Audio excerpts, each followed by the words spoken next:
নমস্কার বন্ধুরা, আমি এখানে রুই মাছ দিয়ে পালং শাক দিয়ে রান্না করব।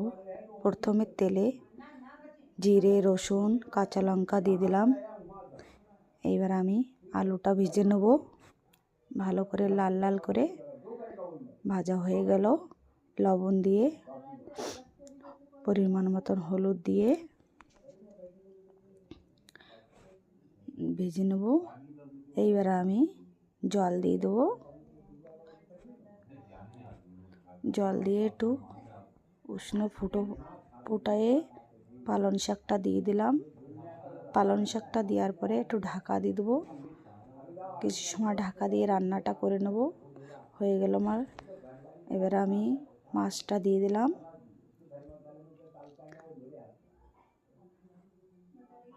এইভাবে রান্না করে খেয়ে দেখো, খুবই সুন্দর হবে, দারুণ হবে।